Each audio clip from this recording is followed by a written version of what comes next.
Up next, ladies and gentlemen, I'd like to welcome someone who's probably best described as a thought leader in digital transformation, who's been at the management consultancy and IT services company Capgemini for 14 years. He's going to be talking to us about turning technology into business transformation. Would you please give a very warm welcome to Dr. Cliff Evans.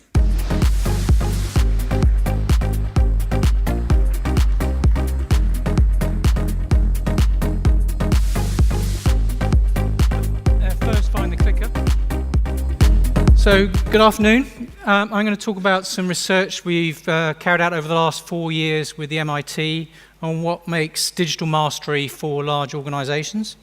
We're going to talk a bit about what that looks like in terms of definition and structure, and talk about how organizations engage when they're trying to roll out a digital transformation. I'm going to talk about what that means for the IT organization. I thought before we do that, though, I think it's important to start with what do we actually mean by digital. I've asked that question to a lot of different audiences and got quite a variety of different answers. And since you seem to be quite participative in lots of response earlier, I thought I'd try the question here then. So I'm looking for 3 people to volunteer for me what they think the word digital means. Any volunteers? No? Go then. Ones and zeros, okay. Any raise taker? No paper. No paper, okay, it's good. Opportunity to look at fresh eyes and the way we do things. Okay, so I think they're all good and valid. I think, for me, one of the challenges is being clear at that digital is something that is moving very fast. And what it meant a couple of years ago could mean something very different a couple of years from now. And I'd just like you to look at this video, which might give you something to think about. When I think about the future of digital transformation, there's an old story that I find very helpful. And it's a story about the inventor of the game of chess. The legend goes that the inventor took his creation to the Emperor of India and showed him the game. And the emperor was so impressed by the beauty and elegance of the game of chess that he said, "You can name your own reward. Majesty, I'm a humble man. All I want is a pile of rice. Put 1 grain of rice on the first square of this chessboard. Double that, put 2 grains of rice on the second square. Double that, continue on. And when we've got 64 squares full of rice, just give me that quantity of rice." And the emperor says, "You really are a humble man. Make it so." Now, those of us who have had a little bit of math realize how much trouble the emperor is in, because that constant doubling adds up over time and it reaches numbers that absolutely stagger the imagination. After 32 squares, there are a few billion grains of rice, which is a lot, but that's about as much as you would get from harvesting 1 large field. It's only when you get in the second half of the chessboard that things get really, really strange. So by the time they've covered 64 squares of the chessboard, there's a pile of rice bigger than Mount Everest, and it's more rice than has been produced by all of humanity in the entire history of the world. When the emperor realizes how badly he's been tricked by the inventor, he has the guy beheaded. He cuts off his head. So we did some quick calculations. The United States started tracking information technology as a category of corporate investment in about 1958. And if you take the normal doubling period of Moore's Law as 18 months, you take 32 of those doubling periods and you add that to 1958, it turns out that we entered the second half of the chessboard when it comes to digital technology in about 2006. So since 2006, we've seen the explosion of social media. We've seen the arrival of smartphones and tablets. We've seen computers that can now drive cars. We've seen humanoid robots in factories. We have seen a computer be the world champion in the quiz show Jeopardy! All these things have happened since 2006. So to me, that means that we are in some new phase. Maybe we have just started the second half of the chessboard when it comes to the power and the impact of digital technologies. And if what I've just said is true, if there's any truth to it, there's one conclusion, and that conclusion is we haven't seen anything yet. And I firmly believe that the digital innovations that are going to come and that are going to affect the business world are going to be absolutely transformative in the not too distant future. If that's the case, the only smart strategy at the top of the enterprise is, again, to embrace and to start leading the digital transformation for your company. Capgemini Consulting. Transform to the power of digital. So, for me then, digital is not a thing. It's the enabling technology is disrupting the way businesses work, and it's moving a lot quicker than it used to. And it's going to continue to accelerate, as we can see from the basic mathematics of Moore's law and the ability of computers to process more information faster and faster. So what does that mean then for large organizations or organizations that have tried to embrace what the impact of digital technology will be? So there's example 6 organizations here that are part of the research that we've carried out over the last 4 years. So we started with an initial survey of 15, 20 companies trying to define what we meant by digital mastery. Then it expanded to about 400 companies. And then finally there's about 2,500 companies that have been involved in the work. So it's quite a comprehensive survey and not really looking at traditional industries. So you might have immediately gone to media or retail, so Burberry or a Starbucks with the cards. But actually if you look quite differently, so Codelco is quite interesting. They're a mining company and they're using the technology to create the mine where you won't have a miner in it. It will be all automated and it will all operate very differently. Now the interesting thing about that is as you get to that point, a lot of the constraints on mining at the moment are the fact the size of the mine, how you get into it, are designed for human beings. So all of a sudden, if you think about the automation, you can think very differently about what the actual mine will become. And their journey started by automating these great big trucks that drive around the sites, and those trucks go to automation of the controls, and they're on a journey to automate the whole mining process. So when we think about digital technology, we don't just think just about your social media analytics or your in-work productivity. These are great parts of the equation, but we need to think very broadly about what technology can do for organizations. One of the things I'm most fascinated about at the moment is solar panels. I think, why solar panels? Is that digital? Well, it's the same technology. And if you look at it at the moment in California now, you're getting to a large number of people who are disconnecting from the grid. Now, what does that mean? It means that huge infrastructure industries, which power transmission networks, all of a sudden have redundant capital because they didn't predict the future, where the future says, actually, I no longer need this stuff piped to my home. I'm self-sufficient. So you can have a huge disruption to the utilities industry. And when we had the solar eclipse recently, there was quite a lot of worry about Germany, because Germany has about 25%, something like that, quite a large amount of renewable energy, and there was a concern that would there be a blip.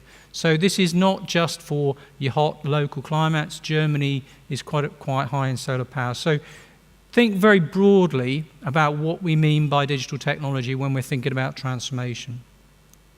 So how do we define the framework? So we talk about, firstly, the what, as a management consultant, unfortunately. So we always have to have a 2x2 grid. So we're going to have a 2x2 grid. So we're going to have a capability on one side and then the how on the other. And for a lot of our clients now, it's not really so much about the what, it's all about the how. The question is, how do I do that? How do I transform? What is it that I need to do? So when you look at the way that's the analysis goes, we can look at the 2 different dimensions, and we can say, actually, as we go to the people who try a lot of things, they try a lot of things, but they're not so good at putting those things into practice, you end up on that sort of top left-hand side and sort of term of a fashionista. So we all know them. These are the companies, lots of ideas, lots of incubators, but can you measure those incubators in a physical outcome of the company? Conservatives, these are people who try some stuff, but they're very good at the little bits they try, putting them into action. And then you have the digital masters, which are all about those who can do the innovative stuff with the control part of the process. Now, the important thing is to the previous presentation, it's not just about how you do it, it's can we do it in such a way it's a measurable output? So can we measure the output of this impact on the organization? So what we can see from the analysis, if we compare these companies from the survey we've carried out and from their impact on the organization, you can see that top left-hand corner, try a lot of stuff, generate some good sales, but actually they're not that profitable because they're wasting a lot of energy. They're not converting those efforts into outputs. Look at the bottom right-hand corner. The sales are lower, but profitability higher. And then the top right-hand corner, you can see that you've got a very measurable impact on the organisation. So what this is saying that is you can link the relationship between the way you use technology to innovate and your ability to turn those innovations into a fundamental business transformation into an outcome for the organisation and measurable in terms of the profitability and revenue of the organisation. So very distinct measurements, and you can see different characteristics by different sectors about where they are in that organisation, and you can see how they're progressing. So it's very useful research if you want to see where am I in an industry, where do I want to go to, where are my peers in this sector. So in terms of what does that mean in terms of how the transformation looks for an organisation, we can think of a number of areas. And I think when we think about digital a lot, we think about social media, analytics, commerce, cloud, and it tends to focus you on that customer experience front end. It's that website, it's the mobile, it's the social media. I think from our research, we're saying actually that's one part of the equation. But for a lot of organisations, as per the previous presentation, it's all about the operations. It's about the employee experience. It's about how you transform the organisation, how you process digitisation, how you enable workers, how you performance manage. So I think the relationship between customer experience and the operational transformation becomes more and more tightly knit as you say, actually, I need to respond in my customer to real time. But if my organisation can't deal with that response, then actually I can't keep up with the customer. So you end up with saying, actually, it's not just about customer experience, it's about the organisation transformation as well. But the final part is, again, from the previous presentation, it was you can, one level, think about digitising the process, another level you can think completely laterally about how you operate and what the future is going to be. So we think about the idea of new business models. I've got a particular interest in the moment in cryptocurrencies and bitcoins, and you say, what are those? Well, I would really look at them quite as quite an interesting area, and the Bank of England put a report out recently to talk about them. Now, you might dismiss Bitcoin, saying it's a cryptocurrency, will it come along, will it impact? The really important thing is not the coinage, it's the underlying technology is something called blockchain. Blockchain is a completely different way of processing transactions and money on a distributed basis, which completely disrupts the model of banks, because all of a sudden, instead of having centralized processing, you've got distributed payment processing. So the real thing to look at is don't focus on Bitcoin, all cryptocurrencies, it's the underlying technology which all the banks are now saying, oh dear, this could completely destroy my business model because it's a very different way of processing. So I think thinking differently about the business model as an alternative is one thing a lot of companies are now having to deal with. So if you come to the point that we talked about what is digital mastery, what is digital transformation, the next question you say is, how do I go on that journey? How do I transform my organisation? And again, part of the challenge is we always leap to the technology. So I'm going to use this bit of technology, I'm going to do some stuff, and magic will happen to my organisation. Fact is that's not the case. That doesn't happen. So our work says that actually you need to embrace 4 different areas. One is you need to engage in the vision at an executive level. You need to be top down. Ultimately, you can try lots of stuff, but unless it's understood and the transformative effect of the technology at the top of the office, then it's just never going to happen. You've got to engage the organisation, and we had a couple of interesting quotes earlier around the John F. Kennedy discussion. You've got to engage the organisation around the vision, and then we're going to talk about then how do you govern the transformation, and then you've got to engage IT and technology together. So there's 4 areas in the round we need to think about. Now, I think the important thing is it's very easy. I could talk a lot about technology, but I'm not. I'm going to talk about the difficult bit, which is about engaging the organisation. So one of the interesting questions for me around, and one of the definitions I had in the previous presentation I gave is somebody said, oh, digital is just a rebranding of .com when .com was around. Well, so those of you who went into a .com business in 2001, what did you find? You had to have a foosball table. If you had a foosball table, you were a cool business. You were .com, that was it. You're all good. You had no ceilings as well. You had to have bare ceilings. You had to see the rafters and that sort of stuff. Now, it seems to me that I've been into a couple of banks recently, and when you go into this big tower, 30 floors, and you know that you're on the digital floor. Do you know why you're on the digital floor? They've got a foosball table. I mean, that's it. They've defined digital as the foosball table. Now, I think the thing is, it should be a table tennis table. I mean, table tennis is cooler now than foosballs, but that's it. That's their definition. I think they've missed the point a bit.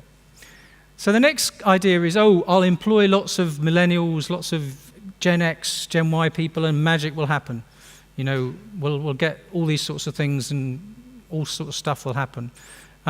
Again, lesson from the research is you need to have the right mix of skills, right mix of staff, mix of people, but actually still need the vision and the leadership to embrace and make sure everyone engages around those ideas. So the other idea is I need to be creative. I need to have my madmen in the office. I need to be wild. I need to have goatees and stuff like that. So, and that's the old view, wasn't it?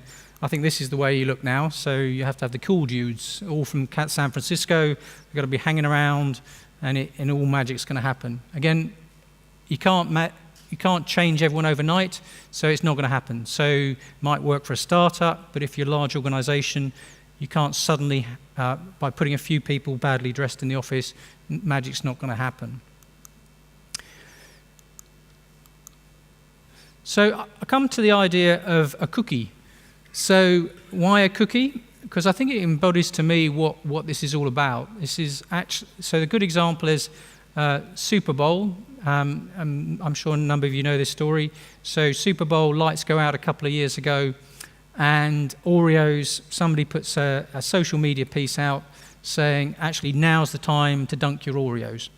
Huge coverage for Oreos cookies, more valuable than the advertising that was planned for that Super Bowl in terms of coverage and brand coverage. So the key for me is to look then at how the differences were. So previously, if you think about Super Bowl, you have all this Mad Men planning months, and I'm going to book my $1 million a second advertising, and I'm going to prepare. I'm going to process, and I'm going to launch this ad, and I bought that space. In the new world, though, then that world you didn't really empower anyone because you planned it all. In the new world, you've empowered somebody organizationally to represent your brand in real time in response to an incident, and they've had a great effect. Now, that's a huge change in culture, because all of a sudden, I previously empowered my brand to months and months of planning and a big launch. I'm now going to empower people in my organization to communicate directly outside, and magic can happen. Now, we all know there's upsides and downsides to social media in terms of brand presence and brand enlightenment, but I think it does illustrate that in this case, this was not about the technology at all. It was about how the organization had restructured itself and empowered individuals in the organization to represent the brand at any given point in time. And that's what we need to think about when we're thinking about the engagement models for a digital transformation. So if we think about that model, and here's 3 examples that we've looked at through the book and through the analysis we've carried out. And I think the really interesting one is Pernod Ricard. So Pernod Ricard, a lot of the drinks companies are very federal, very globally distributed, because a lot of drinks brands are manufactured locally, they're sold locally. So Saab Miller is another example, which means if you want to transform the organization, you have to connect to everyone at the local level. You have to get them all being engaged. You have to get them all thinking about this transformation that you're trying to create. So Pernod Ricard recognized that, and they set about a model which was to engage everyone in the organization around the world, to engage them in the process, to use social media internally, to use blogging and other processes to actually have a very tangible effect on how everyone was aligned behind the overall vision for technology that they had. And this process took a couple of years, but they've actually now been very effective in that model, and they have a tremendous impact on the brand globally through that management and mobilization of approach. So it's a good example of how you can engage a federal organization, and even in thinking about Wales, you have lots of local communities, and therefore I wouldn't go away from the idea of looking at some of these large corporations and how they deal with federal deployments. If you take Coca-Cola, they were more around champions. They were more about employing different champions in part of the organisation, centres of excellence, driving particular focus in areas. And Coke is slightly different because it's much more centrally brand driven. So whilst Pernod Ricard relies on local brands, Coke is very centrally brand driven and actually has to promulgate ideas out and then get the people to buy into those ideas. So having local digital champions, bringing those back into the centre, caused tremendous in terms of the deployment of the approach. EMC is a final example. There is about deploying an innovation model, about how to have outside innovation coming into the organisation. And I've seen a similar sort of model with some pharmaceutical companies where they say, actually, I need to sort of capture ideas of innovation around the organisation, identify them, bring them back into the centre, farm them out and recycle them, and make sure everyone buys into it. So it's a way of capturing outside in, back into the organisation rather than driving things inside out. So I bring these examples up because I think if we think about business transformation enabled by technology, which is where we are in terms of creating the digital mastery as an overall model, then you end up with have to think much more deeply about how you engage the people in the organisation and how you change the way they think and they operate. So it leads us to the third topic then, which is around what do we mean in terms of the IT function. So if we've got our vision, we've talked a lot about engagement, but actually then they say come around to technology leadership. How does the technology function now have to respond to the focus that's put upon it? And you get to this interesting debate now around the role of the CIO and how the CIO interacts with organisations. So in government, there's clearly a focus now on splitting the CIO and the CTO and the CDO, and there is this new title called CDO, that Chief Digital Officer, that a lot of organisations have adopted, really to emphasise the bridge between technology and business. And in a lot of organisations, the Chief Digital Officer tends to sit as a business side role rather than a technology side role, not reporting to the CIO. And the question is, do CIOs become CDOs or do you replace the CIO? It's an interesting debate. I think for us, when we looked at it, we could see three areas where you could see a real impact on the way organisations need to embrace technology in their technology function. So the first one was around new business relationships between technology and IT. It was about having much closer relationships because we all understand iterative, agile ways of working, how that needs to operate. And in this new world, there needs to be much closer working between the IT and the business function. I had a workshop recently with an organisation, and the business led the discussion on technology all the way through. The executive of the organisation was very clear on what digital meant. And I thought it was going quite swimmingly. The CIO contributed during the sessions till we got to a session in the afternoon, and he basically sort of about halfway through he said, we talking about the technology function, have come up with some great ideas. We're just waiting for you, the business, to implement it. And I thought, oh dear, that hasn't quite worked. He's not quite got the plot here, which is about doing it iteratively. The response from the chief executive was, I think we're supposed to be doing this iteratively together. So I think the interesting debate here is that I think the business in a lot of organisations gets it more than the technology function, and the technology function has to wake up and engage in the debate more effectively. And part of that is building the right digital skills in the technology organisation. That's technology people who have business skills, and business skills people who are educated with the technology. And I like to think about it as the technology organisation being enabled to engage in a conversation with a not tell me what you're after, I'm going to give you this technology. It's a question of, did you know you could do that? And I think technology is a lot about that today. It's saying to the business, did you know you could do that? Oh yes, I now understand the opportunity. Let's work on the opportunity together. And then the final part of the equation is then the digital platform. Have I got the right tools? And when I talk about platform, I don't mean a physical thing. I mean more of an orchestration of services, how the bits and pieces connect together as an overall model. Now, if you wrap all those pieces up, you come to this debate around two-speed IT or multi-speed IT. Gartner frames it as two-speed IT. And there's a bit of an argument there, but can I suddenly magically make all of my IT department digital? Or do I have to have one part of it moving at one pace, another part moving another pace? And I guess the lesson from a lot of the conversations I've been having is you can't suddenly create digital people from people who've run a mainframe for the last 10 years and don't want to be a digital person. So part of it is about, and I think one of the benefits of the multi-speed IT department conversation is people can move at different paces as the technology does, people can get upskilled at different paces, and you can transform in different ways. So I think part of the discussion around the skills within the IT function is finding things that people are comfortable with and moving them along at the right pace for those different skill sets. So that leads you to a number of areas of thinking in terms of how you can look at the different skills you need within the IT function.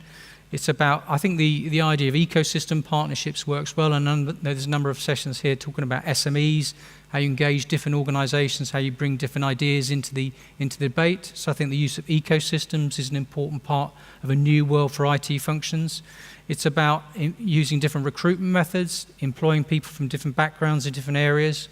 I mean, training is clearly a key area in terms of the way it operates, and Intel is a great example of that in terms of its IQ training program.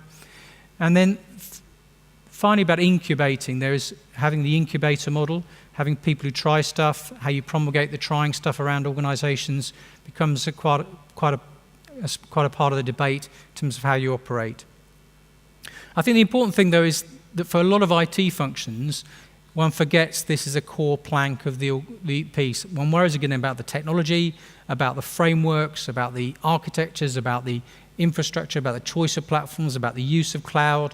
But at the end of the day, those pieces have to be put together by people. And if you don't have the people with the right skills, who can embrace the technology, transform it, who can work with the business iteratively and build trust, then you're not going to actually get the benefits of that technology in the way you implement as a different operating model. So I think thinking as much around the people as the technology, even within the IT function, becomes a key part of the transformational argument. So we've talked about what makes a digital master. We've talked about how you transform and how you engage the organization, and talk a bit about then what that means for the technology function. So if you think about putting that and wrapping up, I think what our research has showed is that there's a key part of the what.